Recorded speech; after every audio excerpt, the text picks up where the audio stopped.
Hello दोस्तों, स्वागत है आप लोगों का हमारे यूट्यूब चैनल में। तो दोस्तों, जैसे कि आप लोगों ने थंबनेल देख ही लिया होगा कि अब ये जो यूकेएसएससी है, यूकेएसएससी के द्वारा जो भी अब एग्ज़ाम होने वाले हैं, आगामी आगामी एग्ज़ामों की बात हो रही है दोस्तों। आगामी एग्ज़ामों का मतलब है जो कैलेंडर अभी जारी हो गया है, उस कैलेंडर को छोड़कर जो अब आगामी एग्ज़ाम होंगे अगले सत्र से, यानी नए साल से, यानी अगर हम बात करें 2024 से, तो आयोग एक नया फार्मूला लेके आ रहा है। उस नए फार्मूले में क्या होगा, आप लोगों का प्री एग्ज़ाम टेस्ट होगा। और ये जो प्री एग्ज़ाम टेस्ट होगा, यानी हम बात करें पैट की, यानी प्री एग्ज़ाम टेस्ट, जैसे कि आप लोगों को पता है उत्तर प्रदेश में ऑलरेडी यही प्रक्रिया अपनाई जा रही है, तो वही अब उत्तराखंड में भी लागू होने वाली है। इसका प्रस्ताव आप लोग देख रहे होंगे कि न्यूज़ उत्तर प्रदेश में ये 18 में लिया गया है। न्यूज़ 18 में जीएस मर्तोलिया जी, जो कि हमारे यूके ट्रिपल एस सी के चेयरमैन हैं, उनका इंटरव्यू है। इंटरव्यू में उन्होंने साफ बताया है कि अब जो आगामी एग्ज़ाम होंगे आप लोगों के, वो होंगे आप लोगों के क्या, वो उन सब लोगों को पैट देना पड़ेगा, यानी उत्तराखंड पैट हम लोग इसे बोल सकते हैं। अभी इसका नाम डिसाइड नहीं है फ़िलहाल। जैसे कि हम यूपी के तर्ज पे बात कर रहे हैं, तो उत्तराखंड में यूपी पैट चलता है, तो यहाँ पे भी यूपी पैट होगा। अब इस पैट में क्या होगा, इस पैट में यहाँ पे बताया जा रहा है कि आप लोगों का जो आगामी आने वाले जो भी एग्ज़ाम होंगे, अब ऐसा भी हो सकता है कि अब जो नए एग्ज़ाम हो उन पे भी लागू हो, लेकिन फ़िलहाल जहाँ तक इन्फॉर्मेशन मिली है कि जो कैलेंडर जारी हो चुका है, उस कैलेंडर को छोड़कर अब जो नया कैलेंडर आएगा, हो सकता है उसमें आप लोगों का पैट एग्ज़ाम ये लोग जो है लागू कर देंगे। अब पैट एग्ज़ाम क्या है, इसको समझ लेते हैं।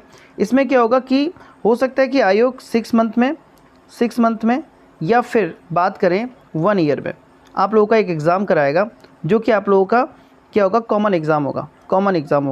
और इस कॉमन एग्ज़ाम में आप लोगों को जो है न्यूनतम कट ऑफ लाना पड़ेगा। जैसे कि आप लोगों को पता है 45% जो आप लोगों का जनरल का है, वहाँ पे 45% उस एग्ज़ाम में लाना पड़ेगा। अन्य कैटेगरी का जिस प्रकार से आप लोग देखेंगे 40 या फिर 35, जो भी जिस कैटेगरी में जितनी कट ऑफ होती है, उन कट ऑफ को अगर किसी कैंडिडेट ने यदि पास कर लिया, क्वालिफाई कर लिया, तो वही मेन परीक्षा में बैठेगा। जैसे मान लीजिए अभी वीडियो की भर्ती आने वाली है, या वीपीडीओ की भर्ती आने वाली है, वीपीडीओ की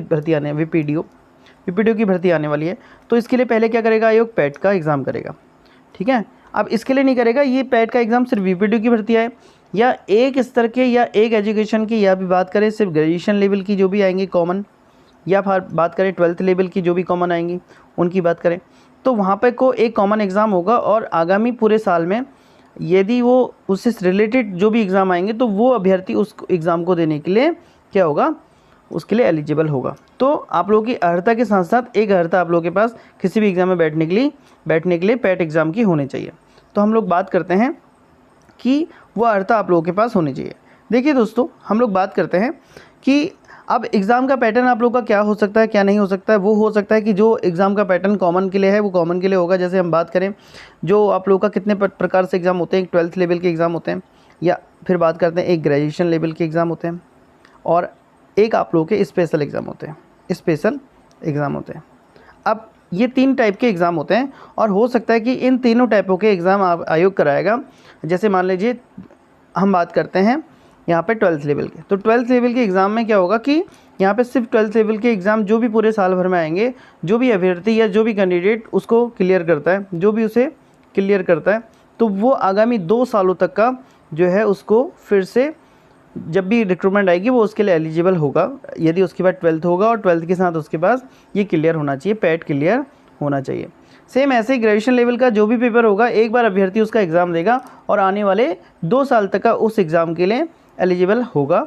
ये इस प्रकार की प्रक्रिया। अब स्पेशल एग्ज़ाम के अंतर्गत वो एग्ज़ाम आएंगे, हम बात करते हैं स्पेशल एग्ज़ाम की।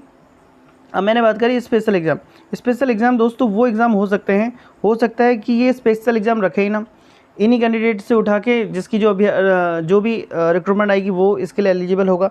लेकिन बात करते हैं स्पेशल एग्ज़ाम भी ऐसा हो सकता है, स्पेशल टाइप भी हो सकता है, यानी कोई कॉमर्स बैकग्राउंड का है या फिर कोई साइंस बैकग्राउंड का है स्पेसिफिकेशन, या कोई एग्रीकल्चर से रिलेटेड है। तो इस प्रकार से अगर कोई ऐसा, या आर्ट्स बैकग्राउंड का है तो आर्ट्स तो कॉमन हो जाएगा। तो अगर कोई कॉमर्स से है या फिर साइंस से है, ऐसा भी हो सकता है कि पैट इन लोगों के लिए भी सेपरेट आए, और इससे रिलेटेड जो भी भर्ती आएगी तो आगामी 2 सालों तक का वो भी दे सकता है। आई होप आप लोगों को पैट से रिलेटेड, और ऐसा हो सकता है कि आप लोग इस एग्ज़ाम आप लोगों को नए वर्ष यानी 2024 में देखने के लिए मिल सकता है। यूके ट्रिपल एससी ने अब ये प्रस्ताव बना के भेज दिया है सरकार के पास। जैसे ही सरकार से इसकी अनुमति मिलेगी, आयोग जो है नोटिफिकेशन के माध्यम से आप लोगों को बताएगा कि आगामी नववर्ष में या जब भी आप लोगों का एग्ज़ाम होगा, उसके बाद वही कैंडिडेट उस एग्ज़ाम में शामिल होंगे जिनका ये क्लियर होगा। अब क्लियर के लिए जो है कट ऑफ मैंने बता दी, हर कैटेगरी की अलग अलग हो सकती है। जनरल के लिए 45, SC ST OBC के लिए 35 और ये आप लोगों की कट ऑफ रह सकती है। फिलहाल ये इन्होंने भी बताया। और यदि एक बार कोई अभ्यर्थी, मोटा मोटा हम बात करें, अगर एक बार किसी अभ्यर्थी ने ये एग्ज़ाम क्लियर कर दिया है तो वो 2 सालों के लिए एलिजिबल होगा अपने जो भी उसकी क्वालिफिकेशन है उन एग्ज़ामों से संबंधित भरने के लिए। आई होप दोस्तों आप लोगों को जानकारी पसंद आई होगी। फिलहाल हम लोग फिर मिलते हैं अगली कोई महत्वपूर्ण वीडियो के साथ। और आप लोग हमारे चैनल से नहीं जुड़े हैं तो हमारे चैनल को लाइक, सब्सक्राइब और शेयर जरूर कीजिएगा। धन्यवाद।